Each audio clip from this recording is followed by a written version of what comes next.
ভারতে সফরে আসতে যাচ্ছেন মার্কিন প্রেসিডেন্ট ডোনাল্ড ট্রাম্পের এই যে ভারত সফরে আসা সেই সময়টা আসলে ঠিক করা ছিল এপ্রিলের দিকে, কিন্তু সেটি এগিয়ে নিয়ে আসা হয়েছে মার্চের মাঝামাঝিতে। ডোনাল্ড ট্রাম্প ভারত সফরে আসবেন এবং তার দীর্ঘদিনের পরীক্ষিত বন্ধু ভারতের প্রধানমন্ত্রী নরেন্দ্র মোদীর সঙ্গে দ্বিপাক্ষিক স্বার্থ সংশ্লিষ্ট নানান বিষয় নিয়ে তিনি আলাপ আলোচনা করবেন।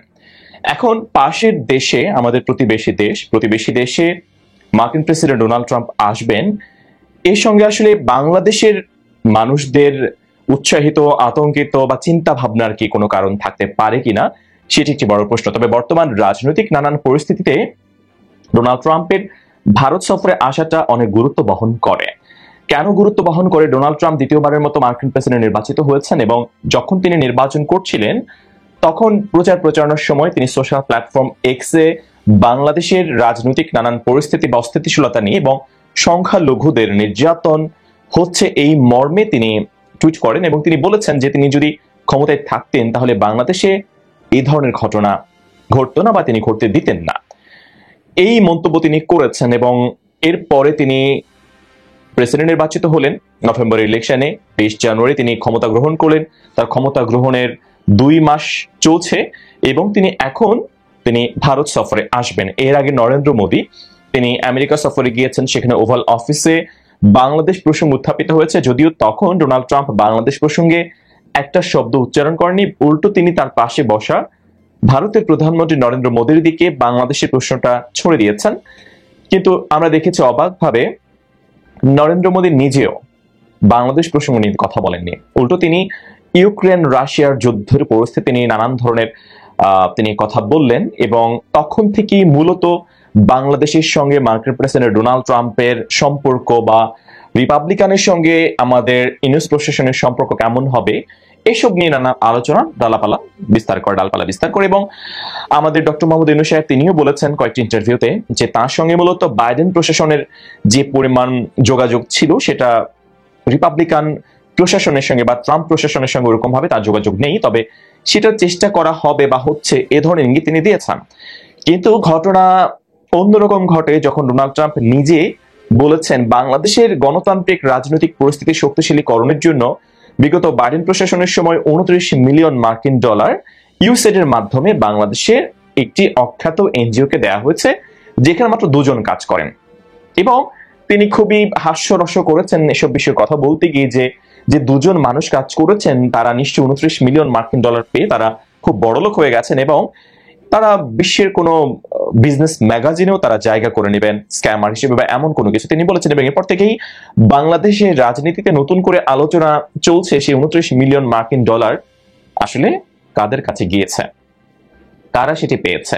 এবং বিগত সরকার প্রধান শেখ হাসিনা যে বারংবার তিনি অভিযোগ করতেন বা এখনো করছেন যে তাকে ক্ষমতা থেকে সরিয়ে দেওয়ার জন্য মার্কিন সরকার প্রশাসন কাজ করেছে, ব্যাপক অর্থ লগ্নি করা হয়েছে, সেই অভিযোগগুলো অনেকটাই সত্যতা রয়েছে বলে সাধারণ মানুষ এখন অনেকে মনে করতে শুরু করেছেন।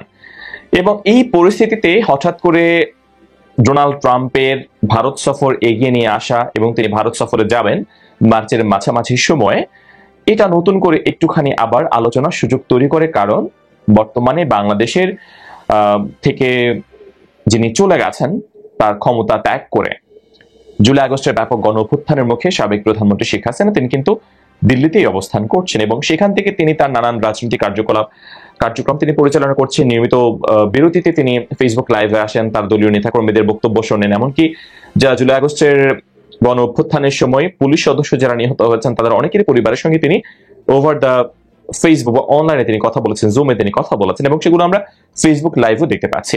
এখন কথা হচ্ছে ডোনাল্ড ট্রাম্প তো আসবেন মূলত ভারত সফরে, সেখানে তিনি ভারতের প্রধানমন্ত্রী নরেন্দ্র মোদীর সঙ্গে তার নিশ্চয়ই আলাপ আলোচনা হবে বেশ কয়েকবার। সেখানে বাংলাদেশের সাবেক প্রধানমন্ত্রী শেখ হাসিনার সঙ্গে কোন রকমে কি তার কোনো যোগাযোগ তৈরি হবে?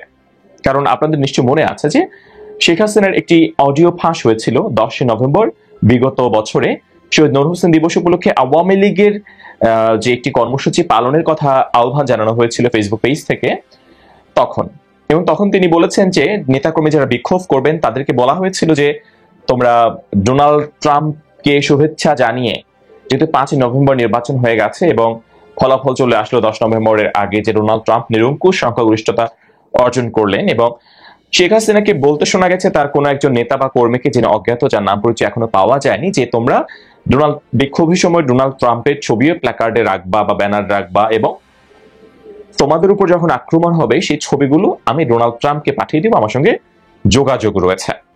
এমন একটা দাবি কিন্তু শেখ হাসিনা করেছিলেন। এবং এখন সেই ডোনাল্ড ট্রাম্প তিনি আসছেন ভারত সফরে। তার আগে ভারত থেকে নরেন্দ্র মোদী গিয়েছিলেন আমেরিকা সফরে।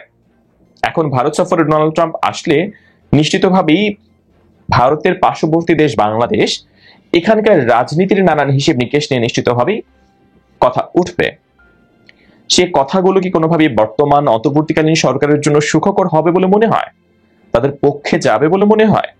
কারণ আমরা দেখতে পাচ্ছি যে বর্তমান সরকার, অন্তর্বর্তীকালীন সরকার বারংবার ভারতকে অনুরোধ করছে বা আবেদন করছে শেখ হাসিনাকে ফিরিয়ে দেওয়ার জন্য। সেই আবেদন বা অনুরোধের দিকে আমরা দেখতে পাচ্ছি কোনো ধরনের মনোযোগ আসলে ভারত সরকার দিচ্ছে না।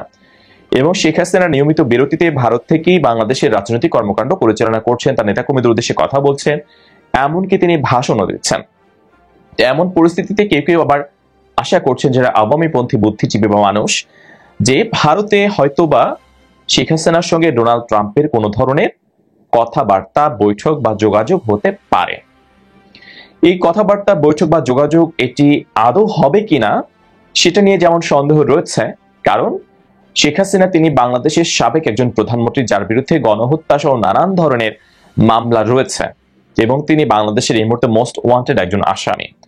তার সঙ্গে ডোনাল্ড ট্রাম্প তিনি মার্কিন প্রেসিডেন্ট, তিনি কোনোভাবেই দ্বিপাক্ষিক কোনো বৈঠকে তিনি বসবেন না, যেটা সাদা চোখে স্বাভাবিকভাবে সবাই মনে করবেন। তবে ডোনাল্ড ট্রাম্প যেরকম ভাবে আনপ্রেডিক্টেবল একজন পার্সন, কারণ তিনি তো মার্কিন প্রেসিডেন্ট হিসেবে এমন অনেক কিছু বলেছেন বা করছেন বা করেছেন যেটি আসলে আমরা অতীতে কোনো মার্কিন প্রেসিডেন্টের ক্ষেত্রে এরকম ভাবে দেখিনি। এবং একটা কথা প্রচলিত যে আমেরিকান সরকার যেই আসুক না কেন, মার্কিন ফরেন পলিসিতে কোনো ধরনের পরিবর্তন আসলে আসে না। কিন্তু আমরা দেখতে পাচ্ছি যে ডোনাল্ড ট্রাম্প আসার পর থেকে একের পর এক নানান ধরনের সিদ্ধান্ত তিনি নিচ্ছেন এবং ইউএসএইড বন্ধ করে দেওয়া হয়েছে, বিশ্বব্যাপী নানান কিছু আপনারা জানেন অনেক কিছু। এবং তিনি নিজেই তার বিগত সরকার প্রধান যারা রয়েছেন বা জো বাইডেন বা বারাক ওবামা, তার বিপক্ষ দলের তাদেরকে নিয়ে তিনি যেরকম ভাবে কথা বলেন, এরকম ভাবে আমরা ওরকম ভাবে আসলে দেখিনি তার বিপক্ষ দল বা কোনো প্রেসিডেন্ট এরকম ভাবে কথা বলেছেন। এখন ডোনাল্ড ট্রাম্প এবং নরেন্দ্র মোদীর মধ্যে যে ভালো বা দুর্দান্ত যে সম্পর্ক, সেটা তো সর্বজন বিদিত এবং এগুলো তারা দুজনেই স্বীকার করেন, দুজনেই বারংবার বলেন এই বিষয়গুলো নিয়ে। আমেরিকার প্রেসিডেন্ট বা ভারত সফরে এসে বাংলাদেশের ইস্যু নিয়ে যদি কথা বলেন, সেক্ষেত্রে কি শেখ হাসিনার কোনো ধরনের অংশগ্রহণের সুযোগ থাকবে সেখানে?